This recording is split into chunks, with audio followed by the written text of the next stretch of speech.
একবার দুটি ব্যাঙ একটি গভীর গর্তে পড়ে গেল।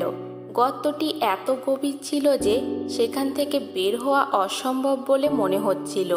ওপর থেকে অন্যান্য ব্যাঙেরা তাদের চারপাশে জড়ো হলো এবং দুঃখ প্রকাশ করতে লাগলো।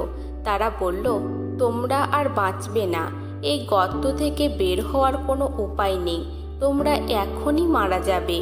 তাদের কথায় দুটি ব্যাঙই হতাশ হয়ে পড়ল। তারা গর্ত থেকে বের হওয়ার চেষ্টা করছিল, কিন্তু বারবার ব্যর্থ হচ্ছিল।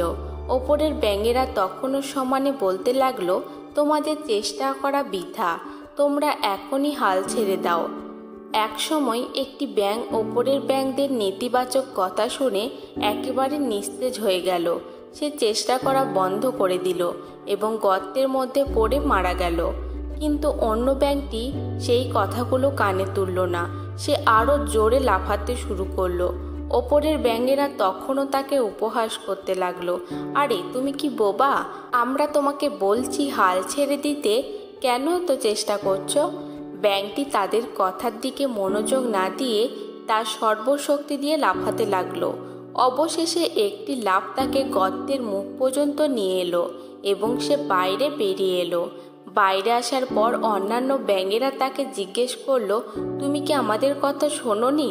আমরা তো তোমাকে বলেছিলাম যে তোমার পক্ষে বের হওয়া অসম্ভব। ব্যাঙটি তাদের দিকে তাকিয়ে মাথা নাড়ল। তখন তারা বুঝতে পারল যে ব্যাঙটি কানে কম শোনে। সে ভেবেছিল যে ওপরের ব্যাঙেরা তাকে উৎসাহ দিচ্ছে এবং চিৎকার করে বলছে, তুমি পারবে, আর একটু চেষ্টা করো। গল্পের শিক্ষা। এই গল্পের শিক্ষা হলো চারপাশের মানুষের কথা আমাদের জীবনে অনেক প্রভাব ফেলে। নেতিবাচক কথা আমাদের মনোবল ভেঙে দেয়, আর ইতিবাচক কথা আমাদের চেষ্টা করতে উৎসাহিত করে। তাই সবসময় ইতিবাচক মানুষদের সঙ্গে থাকা এবং নিজের লক্ষ্য পূরণের জন্য অন্যের কথায় কান না দিয়ে এগিয়ে যাওয়া উচিত।